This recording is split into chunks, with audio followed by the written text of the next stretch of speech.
What's up, friends?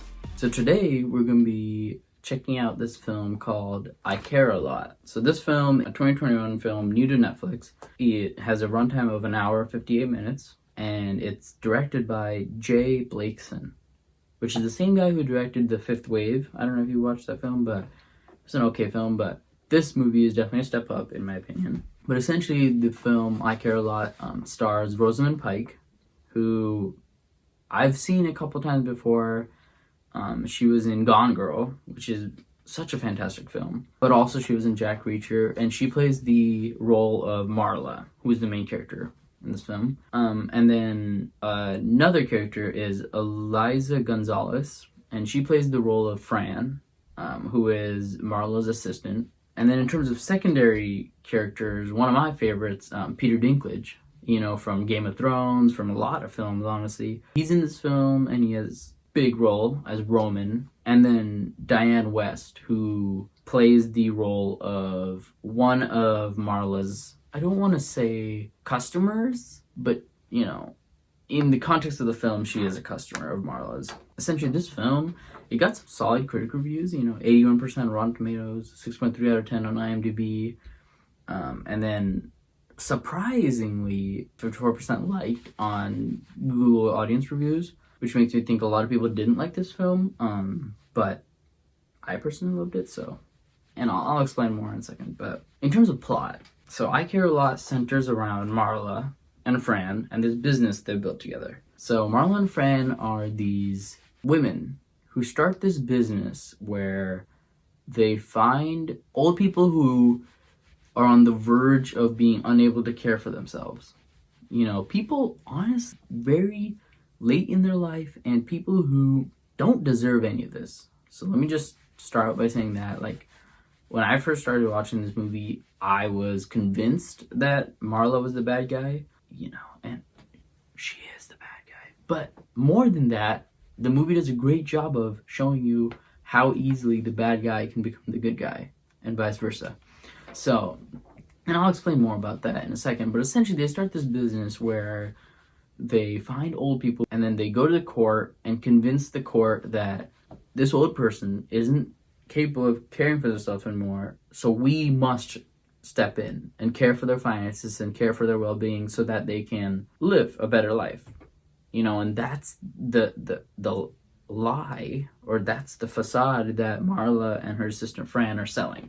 They get clients from this hospital where nurses and people can tell if a person is, you know, at the end of their luck, or don't have the mental capacity to take care of themselves, or don't have the capacity to be a free-thinking individual to where you can notice and realize this is happening to you. But beyond that, the nurses have the ability to tell who is incapable of showing up in court. And that's where this business hinges, right? Because Marla and Fran, they go to court and they convince the judge that, look, this person, this old person, isn't even here today, so she can't speak for herself whatsoever. So we, because we care so much about her life, about who she is, and want her to have the best life possible, we need to be put in charge of managing her finances to make sure she doesn't mess up. You know, an ultimate scam of a horrific level. Like, unbelievable that someone would even think about doing something like this. But essentially, both of them do this. They set up this huge scam, and then they cross the wrong lady, I should say. They get involved with Diane West, and they go to court and convince, like, oh, look, this lady, Mrs. West, she is incapable of taking care of herself, so we need to do it for her. So she needs to be put in this secure facility where she can't be allowed out, she cannot have her phone, she cannot have contact with the outside world. That's what they sell. Unfortunate for them, fortunately for us, fortunately for Diane West, her son is Peter Dinklage, Roman, the badass bad guy who's like this underground mastermind. He plays the role of like this mob boss, kind of. And the thing is, the movie doesn't do a great job of explaining his background or why he's the man who he is. But as soon as he enters the scene, you know that he holds power, and these two might have gotten in over their heads. In fact, definitely gotten in over the heads. And the movie is so engaging. It'll keep you hooked. It's kind of like a mystery revenge suspense movie. Definitely a thriller. Not an action, but more of like a psychological, intelligent, business outsmart movie. In terms of do you fall in love with the characters, I would say the main character, Rosamund Pike, is very engaging. In terms of she's this person who you don't side with because what she's doing is bad, inherently bad. You know it's bad the entire way through, and that's why you don't necessarily side with her just because the actions she is taking have horrible impacts on others. And she isn't considering that, she doesn't care about that. But she is doing what she's doing best, which is she's cutthroat and she's a badass. She's so smart and manipulative, and she understands how the situations are laid out and what she needs to do in order to best the people in the room. And that intelligence, that ability is very engaging to watch. She's very straight to the point. She's definitely a savage. And the relationship between her and her assistant is so engaging. They're such a great duo. They balance each other out. They're compliments. She cares for Marla, actually. Like, she's her best friend and she truly believes in her. And then another reason what makes the character so interesting is the movie's centered around bad people getting attacked by even badder people, And in this case, it's bad people, the main character, Marla and Fran, getting attacked by even worse people, Peter Dinklage, Roman and his mom. And it's so interesting to watch because it's flipped, and you, as an audience member, are more invested on Roman's side, on Peter Dinklage's side, than with Marla.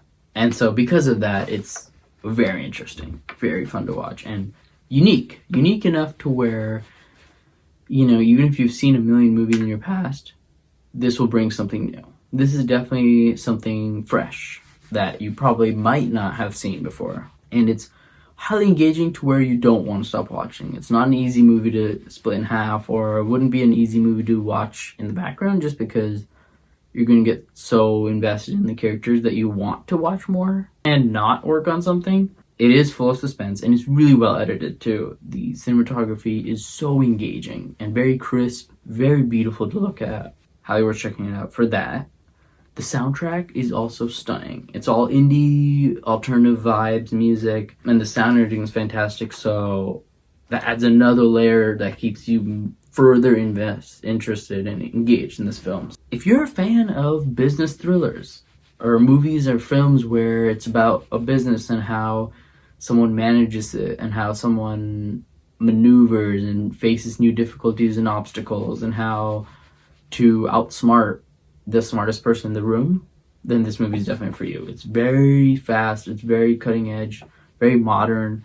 A lot of the lessons are, it teaches you how to be a badass, how to be the smartest person in the room and how to succeed, honestly. How to weaponize what you already have and these skills, the abilities you already have to make money and to grow, as an individual. In this movie, personally, I think they're not trying to sell this message of like the scam is good, but the scam does do a good job of showing, you can make money out of pretty much literally anything you can think of. Like, you can make money out of anything. You just need that drive and that ability to outthink the situations that you might end up in. But it's definitely, again, like I mentioned before, a film you want to be invested in and want the time to invest the time in. It's not something that you can just pop in and out of. The movie has very strong Wolf of Wall Street vibes, just because, Wolf of Wall Street was very much the same of like how to survive, how to craft this business, this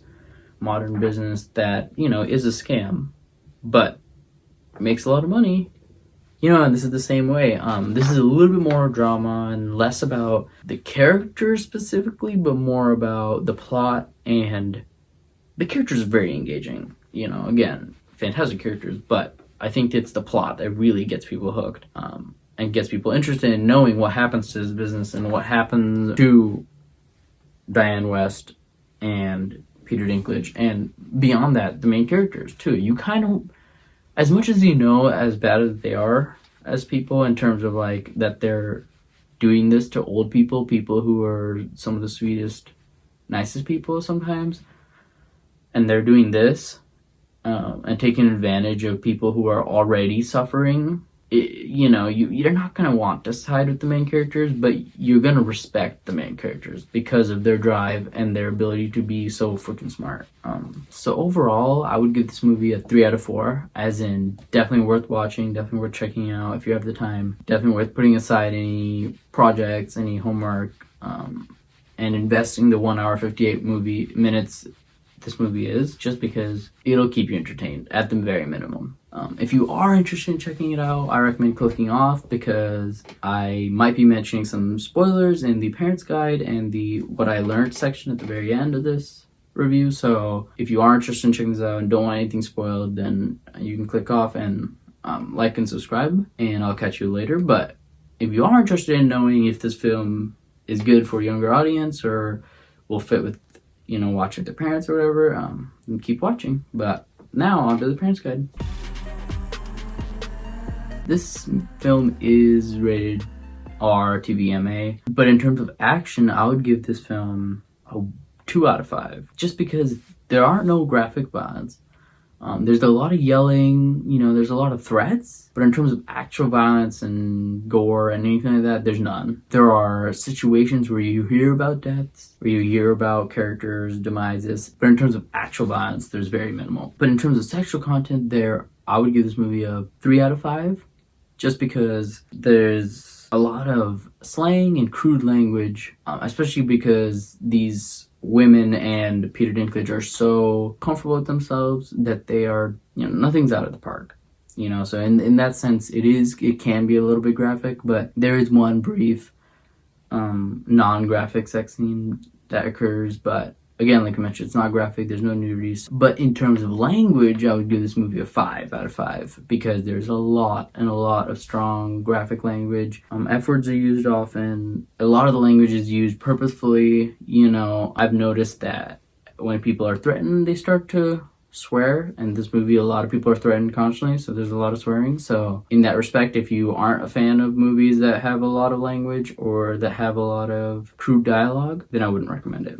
But if that doesn't faze you, I recommend this film. But overall, I wouldn't say this movie is good for children. I would say this movie is definitely for an older generation, also in the sense that only if you are fully able to understand the implications of this business and the whole situation and what exactly is happening will you truly enjoy this movie. But with that concludes the Parents Guide. So now moving on to a couple things I learned from this film. One of the first things I learned, or one of the most apparent things you'll learn about this film, is the danger of greed.